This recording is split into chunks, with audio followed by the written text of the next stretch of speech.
Everything, everything gonna be all right this morning. Then here we go. We are off once again, ladies and gentlemen. Welcome back. Another episode for the archives. It's me speaking to you on this year of our Lord 2023. And today, man, I've been a big fan of this guy, and he stays busy, man. His grind is just constant. And he's been really, really busy pumping out some movies, amongst other things. He's been on the show before. I've had, the pleasure of chopping up with him about his early writing career, and we'll get into it a little bit. But Seth Ferranti is joining us today. What's up, Seth? Hey, what's up, man? How you doing? Glad to be back on the show. Yeah, man, it's good to have you back. Like I was saying, it's been following you forever, man, going back in the day, but you just have been staying busy. Before we get into the flicks that you've been into, what have you been up to, brother? I know you stay busy. What you been on? Man, I've just been, I've been working, traveling a lot, doing events, basically just trying to get myself out there. I got a lot of ideas. I got a lot of projects, and if you don't get out there and kind of beat the drum, people aren't really going to know what you're doing. It's not like I got people coming and looking for me, but when I go out there and I let people know what I'm doing, it seems like a lot of people are interested. Well, it's definitely hugely crucial to get the word out there, like you said, because otherwise, you got $100 bills on sale for a nickel, but nobody knows it. Because you were dropping some gems, but you've obviously taken advantage of a lot of podcast platforms, and it's basically kind of free advertising to help get your word out there in a lot of the projects you've been having your fingers in, bro. Yeah, because I'm independent. I don't have like a Netflix budget. I don't have even like with my books. I don't have like they got these big marketing budgets and. So, that's basically, I get the word out on social media and podcasts. It's really grassroots. It's really word of mouth. But it seems to be working to a certain extent. Would I love to have like a $1.5 million marketing budget for my stuff? Yeah, of course. But, who wouldn't? in the United States, it's kind of show and prove. So as my stuff keeps selling and as people get more interested, then maybe one day I will have that for one of my projects. So that, that's the goal.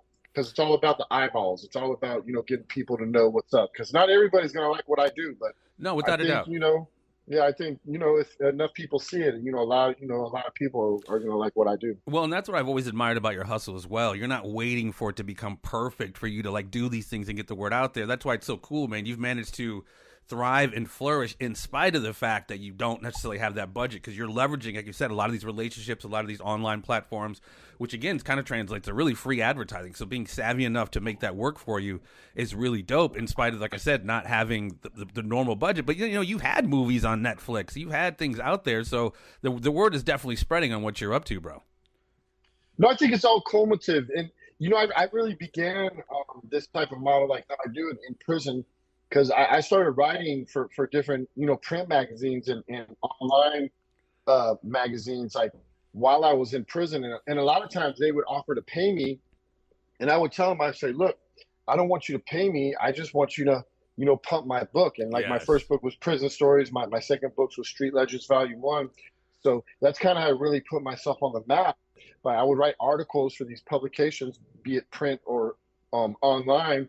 And I would tell them, I say, don't pay me any money, publicize and promote my book on your website. And that's really how, I learned from prison to do it like that. And I've continued that to this day. It's just different platforms, podcasts like yourself, social media, and then networking. I got a lot of friends that have way bigger followings and higher statures and are more recognizable than me. And when I get out new projects, I ask them, I'm like, hey man, share my stuff, plug me, promote me, because they have these big massive forums, they might have like 100,000 K followers or even more. So, it's worked out, but like extremely, independent, extremely DIY, extremely grassroots, word of mouth. That's how I built everything. Well, and I've noticed too, when it becomes that, you're in charge of everything. You control the intellectual property. No one's telling you what you can and cannot say.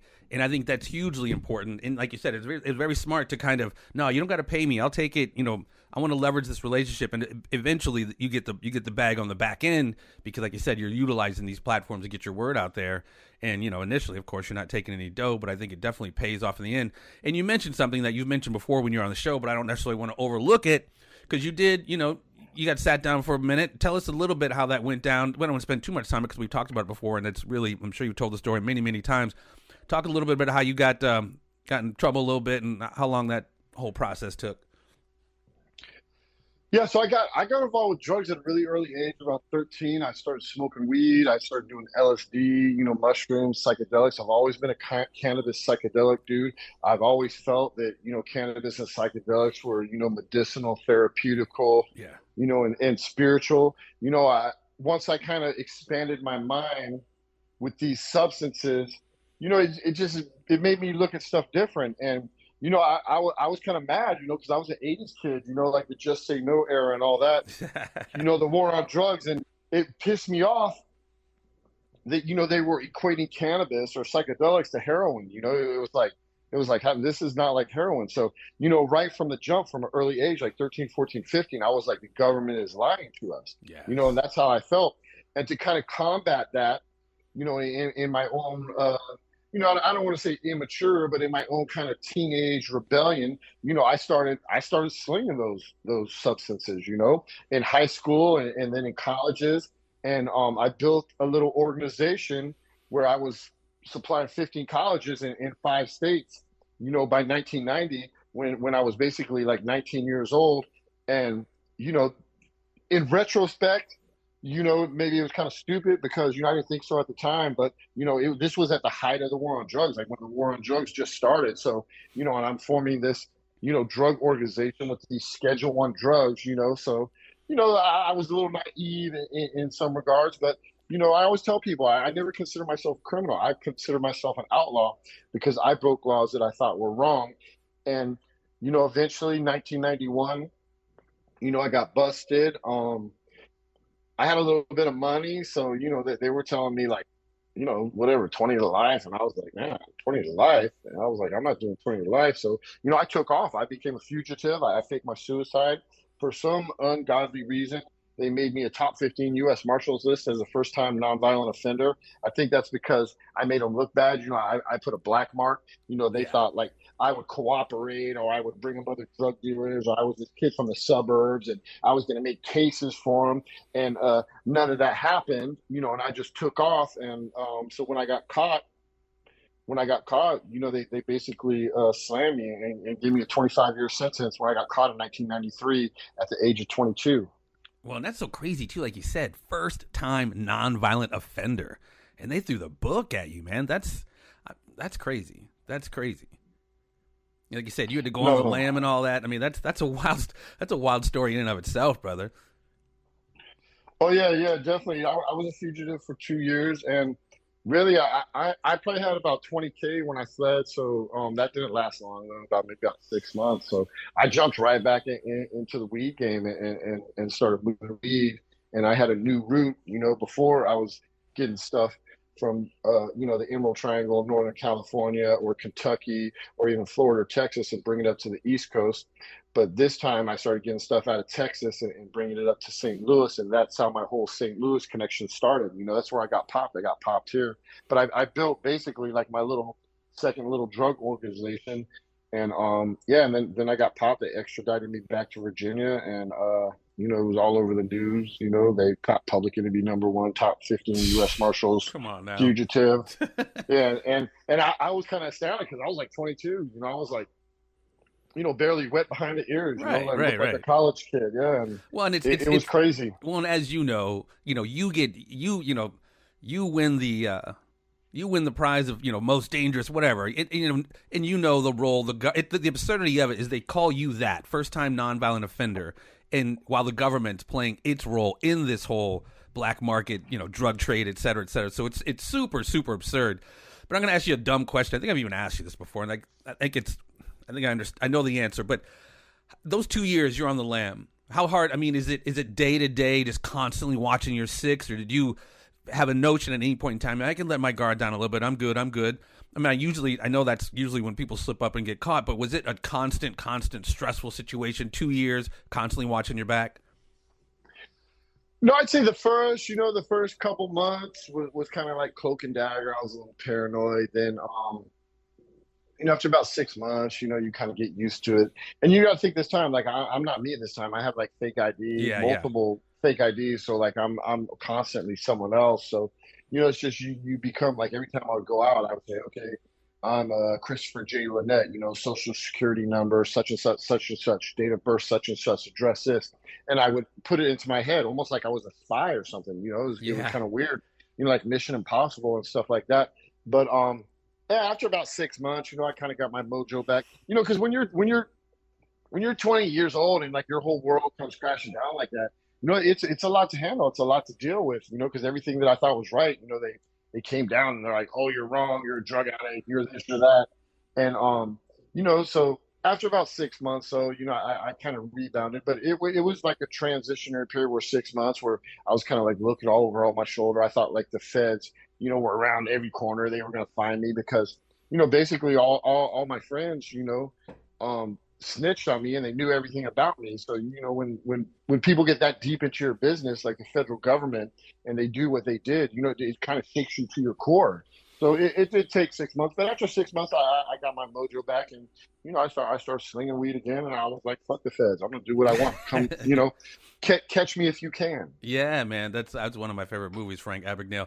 But that's like you said, almost like a spy. You have to believe your role, your undercover role, like Donnie Brasco kind of stuff. You have to believe it to make that shit real, because otherwise, that's how you can possibly slip up. But yeah, man, like I said, you've lived several lifetimes, man, and it's actually cool because I kind of mentioned some stuff to you. I think when Alpo Martinez came out and something happened to him, I just mentioned something to you about him getting out, and you were like, "Yeah, I'm not really in that world that much anymore." So it's cool. As much as you were kind of involved in that stuff, you began once you got out, especially you began to evolve into this, filmmaker. You were already an author, but you began to evolve a bit out of the kind of the the low vibe type stuff into what you're doing now. Yeah, no, definitely. I think, in prison, I was writing for my peers, and most of my peers were African American. I mean, let's face it, the laws were racist. When I got locked up, it was 75% black, Yeah. from the crack era. So, I was writing for my peers. That was my audience in federal prison. That's what they wanted to read. They wanted to read that gangster stuff. So that's what I wrote about. And I liked it too. And I was locked up with those dudes. I was like amazed. Well, and we all love that shit. I mean, that's why Godfather 1 and 2, which I think is one movie, is one of the dopest movies ever, because we're all, the true crime shit. We all love that gangster shit. Like, you and I go a little bit deeper into it. Like you're talking about the Kenneth Supreme McGriff, your Wayne Perry's, your what's my man's name in DC, Edmund. Yeah, Rayful Edmonds. Rayful, yeah. So I mean, there's so many of these interesting stories all throughout the country of how deep these guys got. And I know you know who Frank Matthews is. Like, we don't even know what happened to that guy. Everybody thinks Lucas and all those guys were the man, but anyway, Matthews was. Oh, Frank Matthews, yeah, Frank Matthews. Yeah, he was on a whole nother level. Bigger the Nicky Barnes. Yeah, bro. And then I think he was a part of some kind of CIA shit. That's why they tipped him off to the indictment and all this stuff, and he wound up disappearing. But yeah, I thought that was cool that you wound up kind of evolving into kind of what you're doing now with the filmmaking, dude. You've literally cranked out. I mean, I don't know which one you want to get into first chronologically. I think White Boy was first, about White Boy Rick Rishi, and then you got the Dopeman one that just dropped, and then Nightlife. Well, let's get into those a little bit, man. Whichever one you want to jump on first. Yeah, so White Boy was kind of my introduction to the documentary game. I mean, I've written a bunch of books in prison. I have 8 published in prison. I probably wrote like 25. I think I got 25. So I've been putting them out slowly but surely since I've been out. And but I wrote the majority of them in prison. But when I got out, as a writer, I saw the highest level of writing is writing for film. So that's what I wanted to do. So I came out, with that vision. And, I thought like a lot of people, you start doing something. I thought like, oh, 2 years, I'm going to be in position.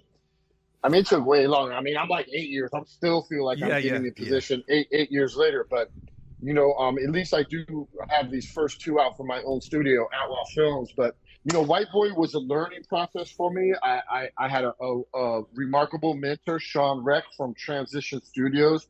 I brought him that story. It was based on a series of articles I wrote about Rick's case that I wrote, when I was in prison on The Fix and, Vice and some of these other websites.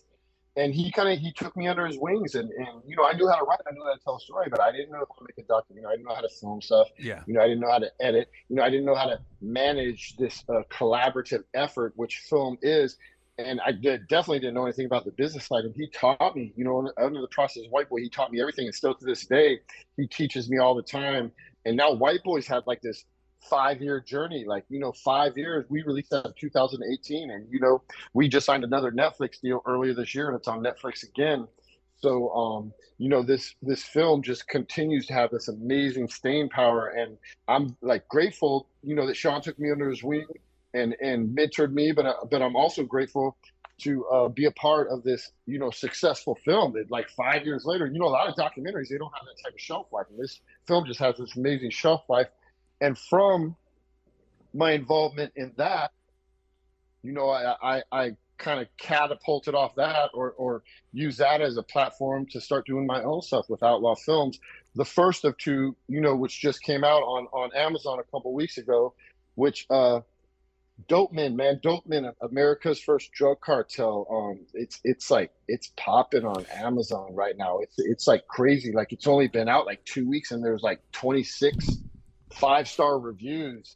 So well, that's why I said we have an affinity. We definitely have an affinity for those kind of stories, but not to oversimplify. To go back to that White Boy Rick, who was, it's not a pejorative term, ladies and gentlemen. The guy, his nickname in his crew or whatever was White Boy Rick. Who was White Boy Rick Wershey? And I think it's one of the most egregious freaking over abuses of power. I mean, the kid was not some El Chapo drug lord, but he wound up doing so many years when so many of his peers had been convicted, incarcerated, and released. But I mean, he just got out recently. To give a little background on who White Boy was or is, Rick Wershey. Yeah, so Rick, altogether he did 32 years straight. Crazy. Right? He got a couple years ago. He had a life sentence as a juvenile, and basically this dude, he didn't go in the drug game, of his own, violation. Like, his dad, they lived on the east side of Detroit. They lived there because his grandparents lived there. They refused to move. They didn't do the white flight thing. They stayed there. Yeah. And the east side, gradually became like, hood in the crack era in the 80s. And Rick's dad worked as an informant. Rick's dad used to go to gun shows and take Rick, and his dad would buy guns, and then he would bring them back to the east side, and he would sell them to like the local, street corner thugs, gangsters and stuff on the street. And then he would double dip, because then he would go to the FBI or local law enforcement, and they would pay him for info, and he would, say, "Oh, I gave guns to these dudes." So that was Rick's dad's hustle. That was how he made his money. So Rick, as a young kid, kind of got indoctrinated into this, like he didn't. I mean, it's his dad. His dad is doing it, they just put money on the table. So, he was never like in the drug game per se, but, he was a young white kid out here, in the hood, as a 14-year-old, and he was hanging out with all the kids, and when you're 13, 14, 15, 16, you might not be involved in stuff, but everybody's talking about who's got what. You see the guys with the cars, you see the guys with the jewelry, you see the guys with the minks, you see the guys with the dime pieces, and all the kids would talk about this. So he could be out running basketball or just hanging out with the kids in his neighborhood, and he knew everything. He knew who the big dudes were, who the drug dealers, who the killers were, because that's what kids talk about. Well, and talking about walking around with dime pieces, he even got more stripes when he started dating, I think it was Coleman Young's niece or something like that, the mayor of Detroit's niece. Yeah, he did. So that was, when Johnny Curry got locked up, that was Johnny Curry's girlfriend. He was a big East Side drug lord, and Rick kind of, went in his position. And it's crazy because Rick was working as an informant against Johnny the whole time, even while he was like kind of like a protege of Johnny or in that crew, but it was the feds basically pimped Rick, because, when the crack era started jumping out and there was a bunch of murders and stuff, like they were pumping Rick's dad, and Rick's dad used to bring him to these, informant meetings, and they were pumping Rick's dad, like, who's this? How's all this going on? And Rick's dad didn't know. He wasn't in the street. He just sold guns to these guys. Right. So he didn't really know any of this information. But Rick was out in the neighborhood. He was all like young kids, like I just said, playing ball, hanging out, doing whatever. So he could answer all these questions. And so what the feds did, they started filing all of Rick's information under his dad's federal informant number, which is like totally illegal. He was 14 years old. That's like the most illegal stuff, and that's why, then they had the big Johnny Curry case. And, Johnny Curry, if they had the right witnesses, Johnny Curry probably would have got life. But when it came down to it, they didn't want to, divulge that their informant was like a 14, 15, 16-year-old kid, because, they would have got shot down. That's illegal. So, then they just let Johnny plead out and gave him a sweetheart deal because of that. But that's all. They were also, weren't they paying Rick to like fake IDs to go to Vegas for like the Hearns fight and shit like that? I mean, it was just full on next level they were doing. Yeah, yeah. He was going everywhere. He started doing his own thing because, he was kind of there in the ashes of the Curry organization when they went down. A lot of people knew that he was with Johnny Curry, so they started coming to him, and he did, have connections. So he started doing his own thing, but he did his own thing for, probably not even a year. And then eventually he got busted with 8 kilos or 8.5 kilos of coke. And he ended up getting a life sentence, as a 17-year-old for 8.5 kilos of coke. But really, they were trying to bury him because he was inside the Curry organization, and he knew that whole Mayor Coleman Young connection, and like I say, like you said, he dated his niece. So they were really trying to bury him because they knew he knew all this information. He was super connected. Who was it? Who was the cat that was in Beverly Hills Cop? Gil Hill, I think his name was. Yeah. So he had dirt on him too. I was wondering, like, man, why'd they bury this kid? Why'd they throw the book so hard at him? But as I started learning about how deeply inside he was, it was like, oh shit. I mean, he's lucky he didn't, get suicided or something like that. I mean, they let him live, but yeah, like you said, they buried him.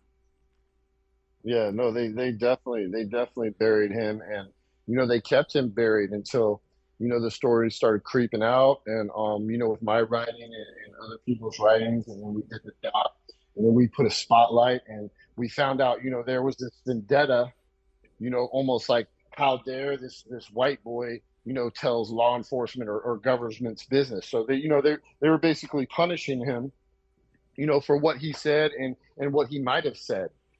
So eventually he got out, and he's out now, and he's living life. He's enjoying his infamy and his notoriety, and still to this day, people say, oh, he's a snitch, he's this, he's that. But I don't know. I always argue that because I'm like, dude was 14. The feds pimped him out. A snitch is a person like if me and you get busted for a crime, and then I get busted for another crime. I get at that crime by telling what me and you did, and I testify against you and put you in prison. So a lot of people they don't know what a snitch and a witness is. It's a different thing. I'm not going to call 14-year-old kid getting pimped out by the feds a snitch. Well, and especially, I mean, if he did, it didn't work for him because he wound up doing fucking 3 dimes, 30 fucking however many years. I mean, it didn't quite work for him. Have you ever had a chance to talk to him?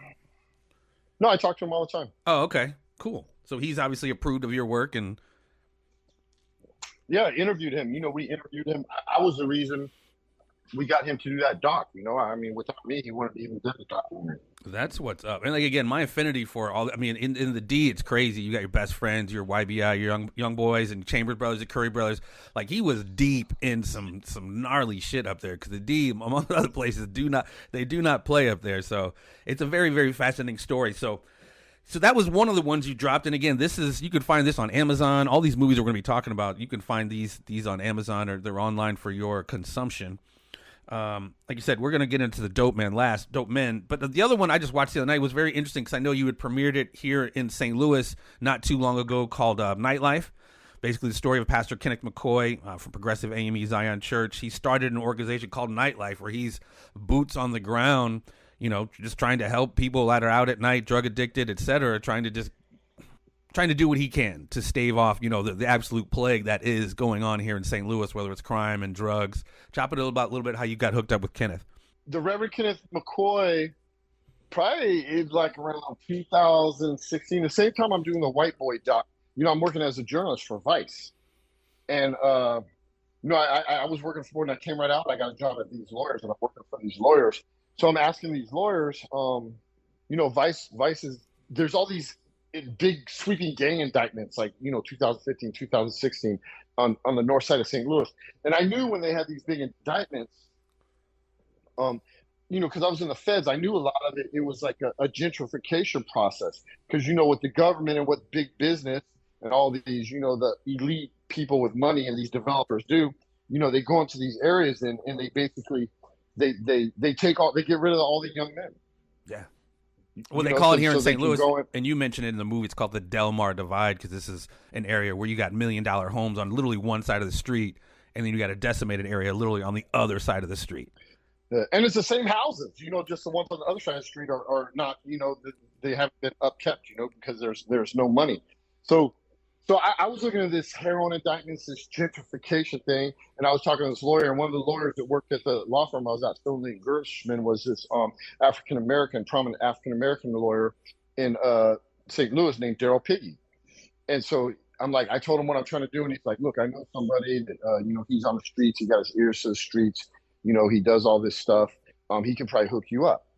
Because I was looking for some of the shot callers, gang leaders, anybody, that I could talk to about these indictments and what they thought it meant.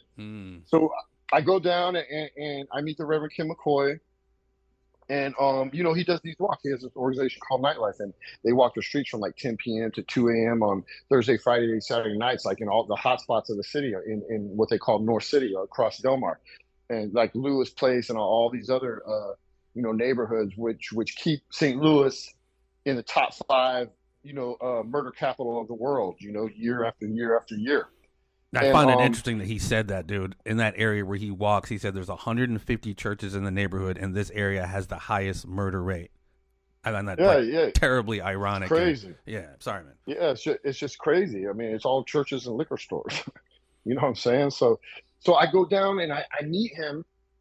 And I'm going after this, because Vice assigned me this article. So I'm asking him, and he's like, "Oh yeah, I can introduce some people." But I'm walking with him, and as I'm walking with him, they give me this yellow vest, and I put this yellow vest, and it's mostly ministers and preachers, but other people too, concerned citizens or whatever, all different colors, and they all got these yellow vests on that say Nightlife, and we're walking, and I'm seeing how he interacts with these people. And, like we're going to like down the drug hotspot streets like Auburn and, just like these things where it's all like, I mean, just looks like a war-torn area. Like the houses look like they're bombed out and crazy. People coming, running out of the houses, like the squatters and drug addicts that come to see him. And he got a smile on his face and these people are so happy. And so, that night I kind of realized, this is the story. This is the story. So, whatever that other story, I was thinking about, this is the story, this guy. So I wrote an article for Vice called The People Who Walk St. Louis's Most Dangerous Streets. And, it got a real good response, and it kind of helped take his story national, because after I did that, he was in the USA Today, all these, documentary news agencies from different countries were coming to film him. And I kind of helped start, put the spotlight on him and start like this big, media barrage. And as all this is happening, I'm making White Boy, and I'm asking Sean Reck, I'm like, man, I want to do my own documentary. And he's like, man, look for something local, story. So, because you don't have any funding. So you're going to have to get college kids to shoot, that are just doing it for the passion of it. Yeah. And, you don't have the money to fly people in and out. And you just need something local that you can do, and you can just go record and try to make a doc. Yeah. And so, I saw what these other news agencies were doing, on the story that I basically broke. And I was like, man, it was right in front of my face the whole time. So, then I got some college kids, we got some cameras, and I talked to Ken, about the idea, and he was with it. And we started going out and we started recording them. We recorded them for like over a 2-year period, not every weekend, but sometimes we'd go out like one or 2 weekends a month, a couple days here, a couple days there. And we started recording. And then after 2 years, I had all this footage. And, by then White Boy was on Stars, and, like I said, I was a writer and producer of something on a big streaming network, but, I wanted to be like a studio head. I wanted to be a director. So, I kind of had to, fashion myself into this. And, with the continued mentorship of Sean Reck, I started, doing the interviews for this film, putting all the footage together. And it was a long process, man. It was like 3 years of editing. I went through a whole bunch of different editors, because there was a lot of start, stop, because I didn't have any money. To hire somebody. I was working with all, like college kids or amateurs or people that wanted to do something. But, sometimes you find these people, they want to edit something, but then when they get into it and see how much work it is, they quit real quick. So it was a situation like that. And finally, I got an editor, and he finished it, and I was able to pay him a little bit of money. I couldn't pay him anywhere, what he deserved, but he accepted it because he hadn't done anything, that big. He was just doing commercials and whatnot. And we got this film, and then I actually had the film. I probably actually had the film done, almost like 2 years ago, or pretty much done. But I had visions like I wanted to get into Sundance, or a Tribeca or a Cannes. So, I was entered into these big film festivals, and I wasn't getting any play. I was getting rejected. And I was like, okay, I got this thing. I want to keep making it better. And this stuff, it's like writing. You can keep building it forever and never put it out. Yeah. So eventually, like a year ago, we kind of settled on a cut, and with a couple of dudes that I was working with, Dave Bohr and Levi Barnes. But my other buddy, Corey Azraf, they were helping me do the editing. And we finally finalized it, and we put it in the St. Louis Film Festival. And and like I won awards. I won awards at the St. Louis Film Festival, the little one called the Filmmaker Showcase. And then I got invited to the big one in the fall. And we won the Audience Choice Award. They call it the Leon Award. It's like basically like the one of the top 2 awards you can win at this film festival. This big international film festival with films from like 50 countries.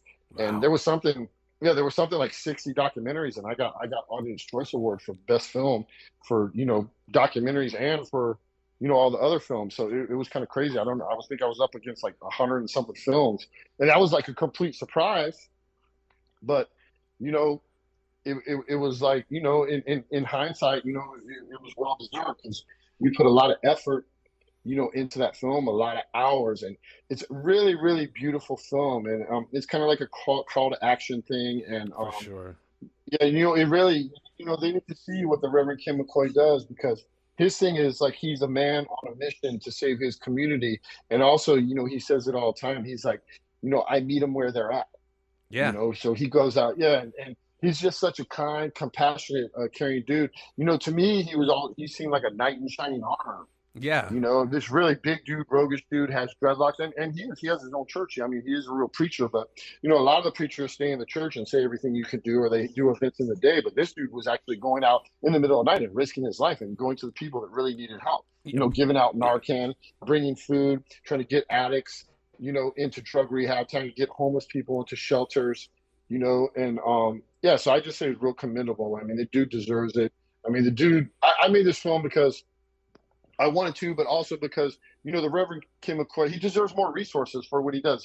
More people should model themselves after him. If they had someone like him in all these, inner center communities, where there's poverty and drugs and prostitutions and gangs and violence, because he makes a difference here. So, without a doubt. if you have more people, that's what I'm hoping. Like, there's some copycats and people start doing what he's doing, and nightlife goes to all these other different cities. Well, and it's one of those things, man. Before I moved to St. Louis, I lived in Chicago for several years, and I taught in an after-school program in Cabrini Green. I mean, you talk about freaking gnarly streets. I mean, it's like, but there's not a lot of money in that, and that place had to get shut down. And those kids who from 3:30 to 5:30 were actually in this place learning, being fed, and all this other stuff, they're back on the streets, man. And they're since then. I mean, I left in 2005. There's been some casualties from there, man, and it's not.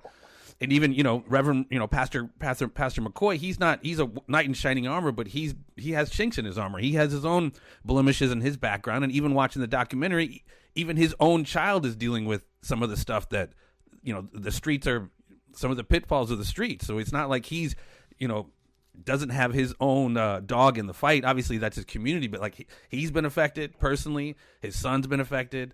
And, it was really heartbreaking. A woman he knew that was featured in the documentary a few times. Her name was Felicia. You kind of got to know her a little bit, and her affinity for Pastor McCoy. She was saying, as soon as I get my stuff together, I'm going to marry you, and I'm going to marry you. And you find out, Felicia's daughter died from an overdose, and then you find out, I mean, it's not a spoiler necessarily. I hope it's not. Felicia wound up passing away during the making of this movie, which is just, it's heartbreaking. There's so many casualties on these streets. And like you're saying, man, we need more resources for people. I mean, especially now with this fentanyl and everything else, like it's beyond an epidemic. But again, it seems like there's no money in the solutions. There's a ton of money in the drug game, but there's not a lot of money in the solutions. Yeah, and I was really amazed, like looking back, like after we made the film, like the number of people that we recorded. I think we named about five of them, but there were probably more, along with Felicia. I mean, it's just like a travesty, like all these people, that the Reverend was trying to help, and he would see and he would kind of give them like because when the people saw him, I was out there with them, like it was like the spark of life. They would see him, and you would see the spark, like they would smile, and because he treated them like people, when other people are like walking by spitting on them or trying to tread them underfoot. I mean, these are people, man. So that's what I try to show in this film. People are people, man. I don't care if you're a drug addict. I don't care if you're white or black or where you're from or whatever. People are people, and if you treat them like people, they act like people. If you treat them like a drug addict, if you stereotype them, if you treat them like dirt, that's what life's about. Well, and as we see in the documentary, it is the streets of St. Louis, and the block is definitely hot. There were places that he knew better not to take you guys with cameras. And, like you said, you guys shot for 2 years. How many instances or incidents did you have where shit got a little hairy and it could have gotten hairier? I mean, what kind of resistance did you guys get walking around for 2 years with a camera in these hot ass streets up here in St. Louis? Yeah, I mean, we got threatened.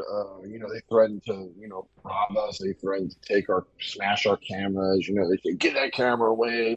They threatened violence. I mean, we got threatened a lot, but I mean, the Rev is such a big presence.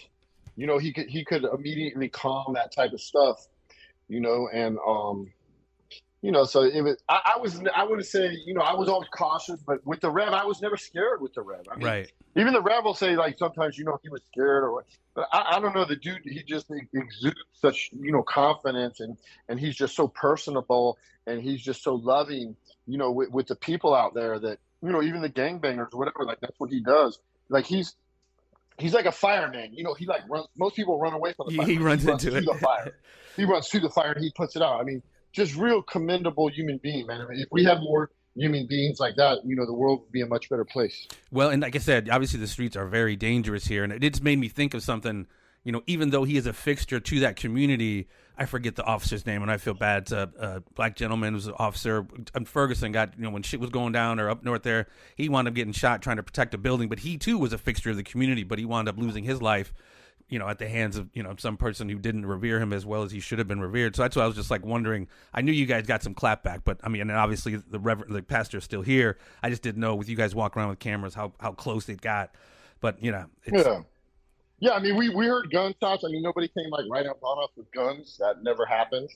But, we like certain areas we'd go and they'd be firing guns to let us know, like basically get out of here. Yeah. They'd be firing it, into buildings or up in the air. So, we did hear a lot of gunshots and we were threatened, especially like we were on the, the tracks, in some of those areas, like, like they would tell us, like, turn that camera off, get it out of here. I'm going to break that camera. I'm going to bust your face, so, we were threatened a lot, but like I say, in the Rev's presence, I felt okay. And I think in a lot of ways, I have the same kind of view as a Rev, especially from doing prison where, people are people, man. And if you meet them where they're at and you treat them with respect, you can dialogue with them, maybe they won't agree with you, but I like I say, I would go up and talk to the dudes like right with the Rev. So, but definitely, I without him, I wouldn't have gone out there with cameras. Yeah, we were walking around.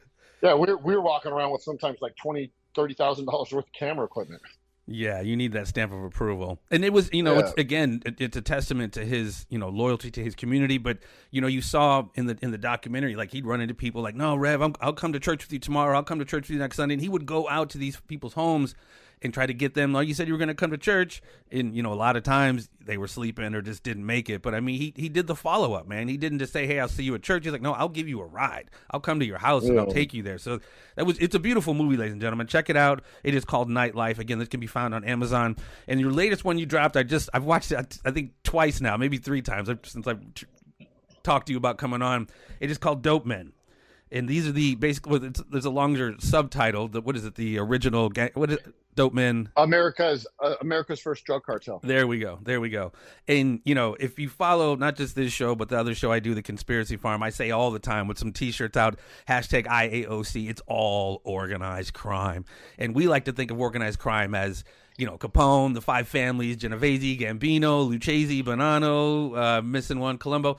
But I mean, in my opinion, yes, they will battle over the blocks, which is the street. But in my opinion, the block for these real nefarious assholes is the globe. And as we see all over the world, whether it's drugs, guns, arms, people's bodies, people's body parts, it's all organized crime. But what you get into is the kind of the original stuff. We've all heard of Lucky Luciano, Meyer Lansky, etc. I mean, I've been deep in this game for a minute, man. I've never heard of Arnold Rothstein. Talk to me how you got this one started and who are the players involved in Dope Men. Yeah, so, as I see it, the mafia or organized crime, one time, everybody calls the mafia now and they know like Lucky Luciano, the commission, you got to be Italian. Yeah. Right. But before that, it was a conglomerate, it was like, especially in New York. I mean, they had like Irish gangsters, they had Jewish gangsters, and they had Italian gangsters. And during Prohibition, even, before Prohibition, one of the biggest gangsters in New York City was this guy named Arnold Rothstein.